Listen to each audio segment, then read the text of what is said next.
घर की औरत पार्ट 3। मीना का घर ठीक से ही चल रहा था।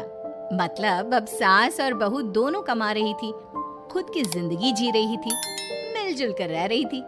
लेकिन कहते हैं ना, दुख के दिन नहीं टिके तो सुख के दिन कैसे। अरे मंगलू, कहाँ है? कितने दिनों से गांव नहीं आया माँ की खोज खबर लेने। तभी मीना आ जाती है। अरे दादी साहब, कैसे आना हुआ? बताया नहीं हम स्टेशन आ जाते। ये बोलते हुए मीना अपनी दादी सास के पैर छूने के लिए झुकती है कि दादी सास जोर की लात मारती है। बड़ी आई, कैसे आना हुआ? मेरे पति का मकान है ये, और तेरे बाप ने क्या दिया जो तू पूछ रही है? और ये क्या पहना है? न साड़ी न सर पर पल्लू, बात बात पर जबान खुलती है। दादी सास बोलना रोक ही नहीं रही थी। मीना को गुस्सा आने ही वाला होता है कि उसकी सास आ जाती है। क्या बात है मीना, कौन चिल्ला रहा है? मैं हूँ मंगलू की दुल्हन। बहुत चपर चपर कर रही है ये मीना बहू, इसकी जुबान पर लगाम लगवा ले। मम्मी जी, मेरी बहू है, घोड़ा थोड़ी ना है जो लगाम लगवा दूं। तभी वहाँ मंगलू यानी कि मीना का ससुर आ जाता है और मीना की सास को एक जोर का तमाचा लगा देता है। वाह, जुम्मा जुम्मा 2 दिन हुए नहीं कमाना शुरू किए, मेरी माँ के सामने होशियार बन रही है। मैंने बुलाया है माँ को, ये रहेंगी तो कम से कम इस घर की औरतें औकात में रहेगी। अरे जब से कमा रही है सर पर चढ़कर नाच रही है। चिंता न कर मंगलू, मैं आ गई हूँ ना, दोनों को लाइन में लगा कर रखूंगी। दोनों बहू ने मेरे मंगलू की जिंदगी खराब कर रखी है। तभी वहाँ पोता यानी कि मीना का पति आ जाता है। पोता जो कि दादी का दीवाना था। दादी मुझे क्यों नहीं बताया कि आप आने वाले हैं? मैं गांव आ जाता कार लेकर आपको लेने। अरे तू तो जानता ही है, कार में बैठ नहीं पाती। पता नहीं बहुत दिनों से लग रहा था कि तू और मंगलू परेशान है। आज मन नहीं माना तो आ ही गई मैं। देख यहाँ आकर पता लग रहा है। क्या पता लग रहा है दादी? यहाँ तो सब ठीक है, किसी को कोई परेशानी नहीं है। क्यों माँ, क्यों मीना, क्या हो गया? इन दोनों को क्यों परेशानी होगी? इन लोगों ने तो परेशान करके रखा है। माँ और मीना के बारे में कैसी बात कर रहे हैं पापा? क्या हो जाता है आपको रह रहकर? तू तो खाना बना बना कर बेशर्म हो गया है, लेकिन मैं नहीं। मेरी माँ आ गई है अब इस घर में। अब यहाँ सब वैसे ही रहेंगे जैसा मैं चाहता हूँ। देख मंगलू, तेरी बहू काम करती है तो मुझे कोई लेना देना नहीं है, लेकिन मेरी बहू कोई दर्जी का काम नहीं करेगी, साफ साफ बोल रही हैं। लेकिन दादी साहब, वो तो बहुत अच्छा बुटीक चला रही हैं। बहुत अच्छा चला रही है, लेकिन हम लोगों ने अपने घर की बहू से ना काम नहीं करवाना। अरे इसके बाप को शादी के वक्त ही बोल दिया था, और इसके बाप जिन्होंने दहेज में एक साइकिल दी थी ना, किसे हाथ जोड़कर कह रहा था, मेरी बेटी आपके घर आ गई, इससे सौभाग्य कुछ नहीं। अब देखो इसकी बेटी बहू आ जाने के बाद सर पर चढ़ रही है मेरे मंगलू के। मीना जो कि सास की बुराई सुनकर परेशान हो जाती है। दादी सा, छोटा मुंह बड़ी बात। लेकिन क्या पिताजी ने आपको बताया नहीं? सासू माँ ने अपने पैसे से ससुर जी के जन्मदिन में कार दी थी। ससुर जी इतने साल से स्कूटर से जाते थे, अब कार से जाते हैं। क्यों ससुर जी, बताया नहीं आपने? क्यों रे मंगलू, कार ले ली तूने? मुझे तो तू पैसे भी नहीं भेज रहा। 2 महीने से कैसे कैसे दिन काट रही थी और तू यहाँ कार से घूम रहा है। आप भी सासू माँ को अपने बैंक अकाउंट की डिटेल दे दीजिए दादी साहब, वो डाल दिया करेंगी पैसे आपके अकाउंट में। क्यों सासू माँ? मंगलू यानी कि मीना का ससुर, जिसने अपनी माँ को गांव से सिर्फ अपनी बीवी को लगाम लगाने के लिए बुलाया था, ये सब देखकर जोर से चिल्लाता है। मीना बहू, चलो दादी सास आई है, ये नहीं कि खाने पीने का इंतजाम करे। अरे माँ, तू भी किन लोगों की बात में आ रही है? चल मेरे साथ मेरे कमरे में चल। ससुर अपनी माँ को लेकर कमरे में चला जाता है और दोनों बैठकर वैसे ही पंचायत शुरू कर देते हैं जैसे कोई बहू अपनी माँ से सास की बुराई कर रही हो। देख मंगलू, गलती तो तेरी ही है जो तूने घर की जनानियों को काम के लिए बाहर निकाला। दूसरे तेरे पापा को देखा था, कभी मुझसे फालतू बोलते। अरे मरते दम तक तेरा बाप मेरी मुट्ठी में रहा है, यही सिखाया था मैंने तुझे। क्या बोलूं माँ, जब से ये मीना बहू घर आई है ना, इसने घर का सारा इतिहास भूगोल बदल कर रख दिया है। उस तितली से तो मैं बाद में निपटूंगी, पहले तेरी वाली को तो ठीक कर दूं। अरे बहू क्या आ गई, खुद को टाटा अंबानी समझने लगी है।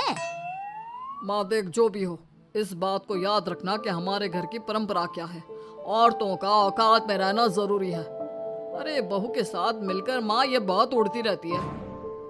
बेटा देख, गलती तो तेरी भी है, क्यों तूने इसे काम करने की छूट दी। मारना भी कम कर दिया है तूने इसे, वरना पहले आती थी तो बहू का कोई ना कोई हिस्सा सूजा हुआ या काला ही दिखता था। देखकर तसल्ली मिलती थी कि तूने कंट्रोल कर रखा है। इस बार तो काला और सूजा छोड़, अच्छी खासी चमकती दिख रही है ये। क्या बताऊं माँ, गलती तो हो गई है। हाँ, वो कार देखकर पिघल गया होगा ना तू। अरे बेटा, औरतों को मुट्ठी में रखा कर। शान की साइकिल ज्यादा अच्छी कुत्ता बनकर कार चलाने से, समझा। मीना का ससुर अपनी माँ की बात को सुन रहा था। बस माँ, जो गलती हो गई मिट्टी डाल उस पर। अब बस तू ना घर पहले जैसा करके जाना। ये सब ना बहू का किया धरा है, समझी। मतलब बहू को ठीक करना है तो बहू की बहू को लगाम लगाना होगा, ठीक है। दोनों माँ बेटा बातें करके सो जाते हैं। सोने के बाद अगली सुबह मंगलू की बीवी यानी कि मीना की सास, माँ जी उठिए, ये लीजिए गर्म पानी और ये दातुन। चलिए तो याद रहा तुझे, वरना मैंने तो सोचा था कि बहू के चक्कर में पागल ही हो गई होगी बिल्कुल। अरे बहू के चक्कर में पागल होने का क्या मतलब होता है माँ जी? उसने मुझे मेरे पैरों पर खड़ा होना सिखाया है। मैं तो कहती हूँ उसके जैसी मेरी बेटी होती ना तो शायद मैं बहुत पहले जीवन का मतलब समझ चुकी होती। तो दादी सास को समझ में आ जाता है कि सारा मामला मीना पर जाकर ही ठीक होगा। वो सोच लेती है कि अपनी बहू को छोड़कर पहले मीना को सही करना है। फिर अगले रोज, अरे मेरे पोते के पास तो मेरे पास बैठने का वक्त भी नहीं है? अरे कैसी बात करती है दादी, तेरे लिए तो मैं नौकरी भी छोड़ दूं। नौकरी नहीं, तू ना बीवी छोड़ दे, खुश हो जाऊंगी मैं। नीरज हैरान हो जाता है कि उसने तो मजाक किया था। दादी ये क्या बोल रही है? कैसी बात कर रही हो दादी? मीना ने तो सारा घर संभाला हुआ है। पहले तो घर गिरा जा रहा था ना। तेरी मीना के आने के पहले ना घर में चूल्हा जल रहा था, ना कोई रोटी खा रहा था, क्यों? नीरज को दादी बीवी के खिलाफ खूब कान भरती है।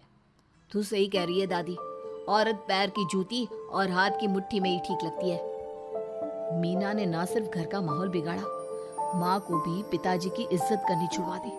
अब ठीक बोल रहे हो, घर को बिगाड़ने की मेन जिम्मेदार तो मीना ही है दादी। अभी उसे ठीक किए देता हूँ। तभी वहाँ पिता भी आ जाता है। देख बेटा, 2 रोटी कम खाना मंजूर, लेकिन इन औरतों के आगे झुकना मंजूर नहीं। तेरी दादी ने घर की परंपरा बनाकर रखी। मजाल कि मेरा बाप मेरी माँ के सामने कुछ कह लेता।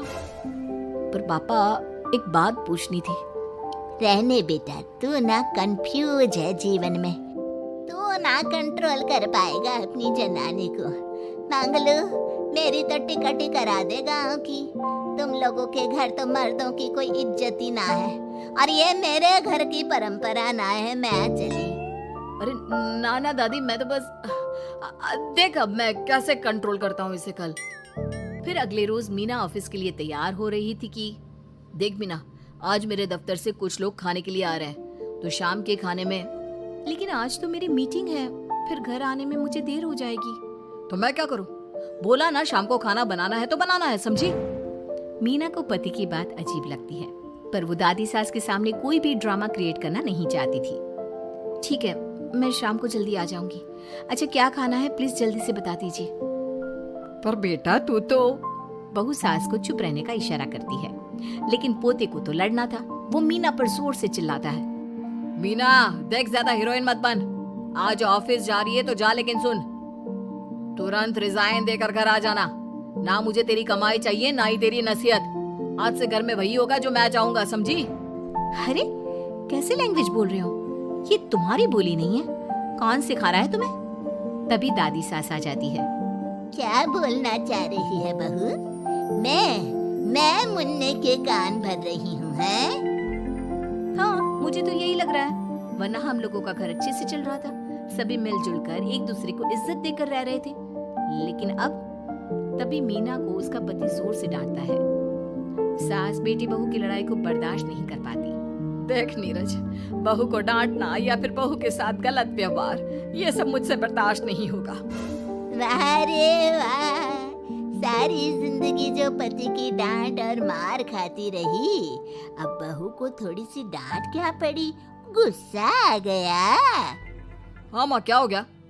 मैंने तो मीना को कहा कि देख नीरज, मेरी बहू को कुछ नहीं कहेगा तू। ये माँ ही होती है जो अपने बेटे को औरतों की इज्जत करना सिखाती है, लेकिन कोई औरत अपने बेटे से बहू को मारना या डांटना सिखाए तो ये शर्म की बात है।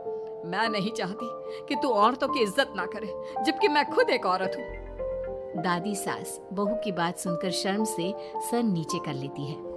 सच कहा सासू माँ, एक रानी ही अपने बेटे को राजकुमार की तरह पालती है जो दूसरी औरतों का सम्मान करे। काश दादी सास भी पिताजी को अच्छे संस्कार दे पाती। मीना की बात सुनकर दादी सास उन लोगों से माफी मांगती है। मैं समझ गई बहू, औरतों की बेइज्जती करने को घर की परंपरा समझती थी, झूठी शान समझती थी। वो सब गलत है। औरतों की इज्जत से घर में माँ लक्ष्मी और सरस्वती का वास होता है। मुझे माफ कर दो।